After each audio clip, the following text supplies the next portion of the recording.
একটি বাড়ি বা ফ্ল্যাট কেনার আগে কোন কোন বাস্তুদোষ থাকলে মূলত সেটা না কেনাই ভালো।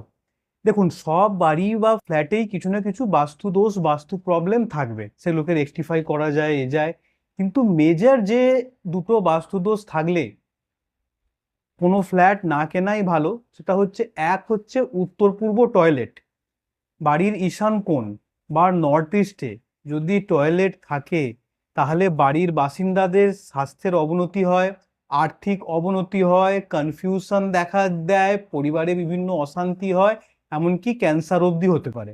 তো নর্থ ইস্টে toilet is a big no. কেউ কেউ বলেন বিভিন্ন ধরনের রেমেডি করা যায় নর্থ ইস্টের টয়লেটের, এই ওই, কিন্তু বাস্তবে নর্থ ইস্টের টয়লেটের কোনো রেমেডি করা যায় না যতক্ষণ না সেটাকে একদম ভেঙে ফেলা হচ্ছে। আর হচ্ছে, নর্থ ইস্টে কিচেনও ভালো নয়, থাকলে অ্যাভয়েড করবেন। আর যেটা নর্থ ইস্টে টয়লেট ছাড়া যেটা আর একটা জিনিস, যেটা থাকলে সেই বাড়িটা না কেনাই ভালো, সেটা হচ্ছে বাড়ির সাউথ ওয়েস্ট কোণে এন্ট্রান্স। বাড়ির মূল প্রবেশদ্বার যদি দক্ষিণ পশ্চিম দিকে হয়, এই দক্ষিণ পশ্চিম কোণে হয়, তাহলে সেই বাড়ি কিন্তু না কেনাই ভালো। এতে কি হবে, যে আপনি যদি মাসে ধরুন 1 লাখ টাকা ইনকাম করছেন, 2 লাখ টাকা খরচা হয়ে যাবে।